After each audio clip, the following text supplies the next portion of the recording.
The views and opinions expressed on this program are not necessarily those of the staff and management of WBBZ-TV.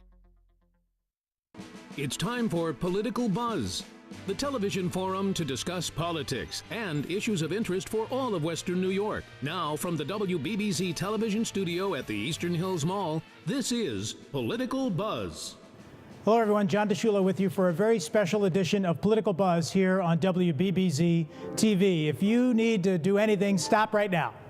Stay right here. Watch us right here on WBBZ-TV because we have a very special show, complete with musical accompaniment from our very special guest. And to find out more about our special guest, why not go right to his website, markrussell.net? Because long before Jon Stewart and Stephen Colbert, there was Mark Russell, daring to joke and sing at a bar on Capitol Hill, right across from the lawmakers themselves. And as Mark puts it, I started at the bottom and worked my way down. That's right. Yeah.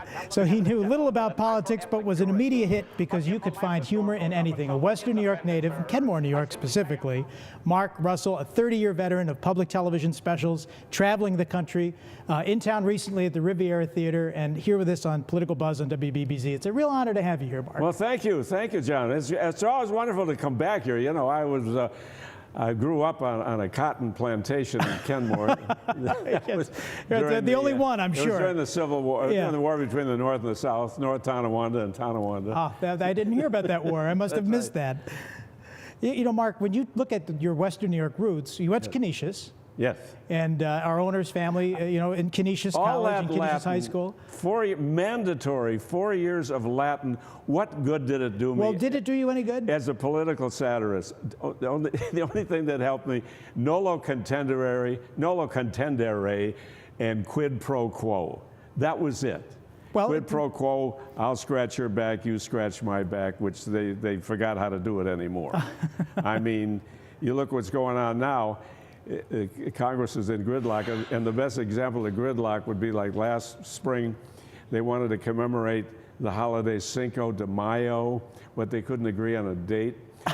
And so they don't have anybody now to say, hey, Cinco de Mayo, that means the 5th of May. Why don't we celebrate it on the 5th of May? They have nobody now who can do that. Really? Yeah. How did you get from Kenmore, New York, to Washington, D.C.? I hitchhiked, actually. My parents moved there. They had heard that Washington never had a depression, and so they moved there. And I was playing piano in a little hotel on Capitol Hill, the Shoreham Hotel. The Shoreham Hotel. And so Mike Collins from WNED and Mr. Dettinger, Fred Dettinger, and John Hutchinson, they came in and they said, kid, we want to make you a star. And I said, well, which one of you do I have to sleep with? No. They said, we want you to come to Buffalo and do a pilot for the public television station there. And I did. And so we shopped it around to the various stations, and the show ran for 30 years. It was a great run. And I was reading where the very first show was not live. No, and there was it some wasn't. Humor about President Ford that... The reason I remember the date was September the 8th, 1974. And it was a Sunday, and it was a very nice day in Buffalo, and nobody was watching television, and they missed the news that day that President Ford had pardoned Richard Nixon after he resigned in the Watergate scandal. I didn't know about it. The audience didn't know about it. I didn't comment on it.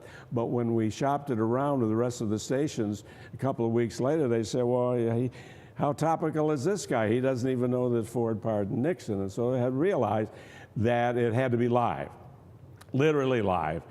And so if I would hit a clinker on the piano, they would hear it at home.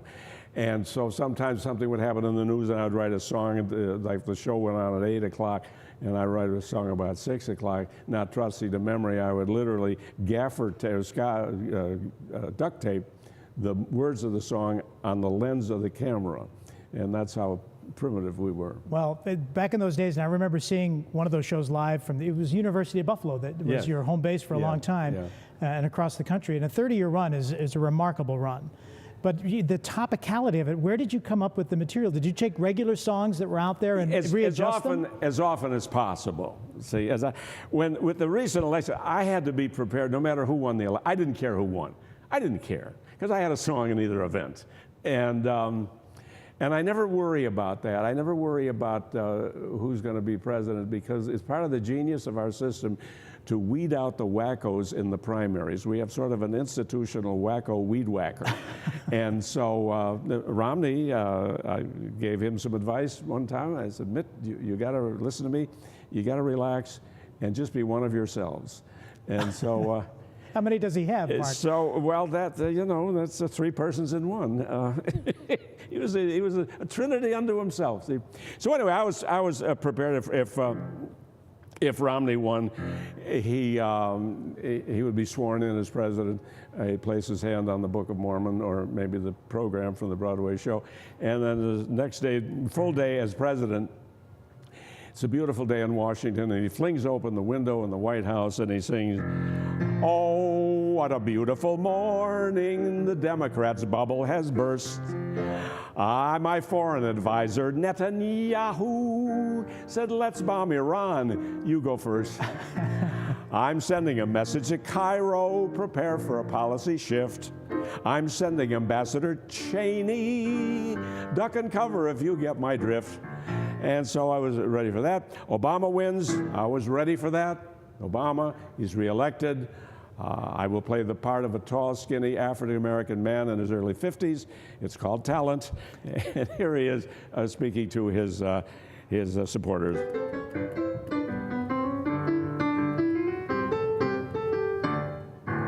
Well, I was born early one morning in Kenya. That's a suburb of Honolulu. They couldn't dump me or Donald Trump me. Now they're cheering in Nairobi, which is on Oahu. We're no longer red or blue states. Let that be our creed. We'll be a smaller country when the red states secede. I'll be putting up my statue in all the national parks as a reminder that Bin Laden was feeding the sharks.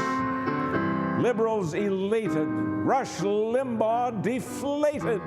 It wasn't over till the fat man, over till the fat man, wasn't over till the fat man cried. Amazing. Well, that was it. Have you met the president?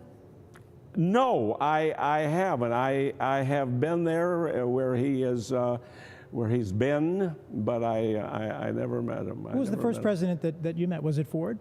Jerry Ford was probably the first one. I knew him a little bit better because I would do some benefits for Mrs. Ford for the Betty Ford Clinic out there in Palm Springs.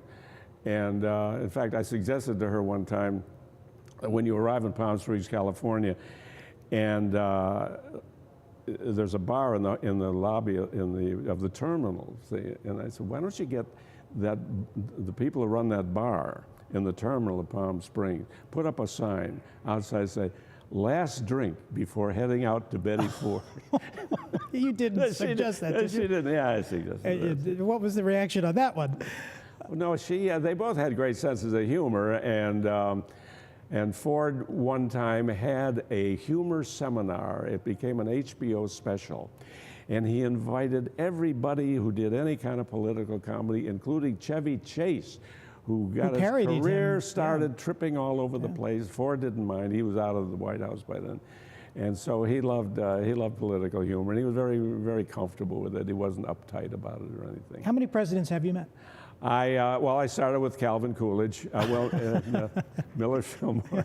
I think I've met Clinton and Carter. And how did they react to your humor when you would sing a song just like that? They're always very nice about it. Say, well, we need you. You know, even the ones who are about to be indicted, they have to be. They don't want to be seen as not having a sense of humor. But I always look for a song that's a parody. Now there was an old song in the 40s called Chattanooga Choo Choo. That's right. Glenn Miller.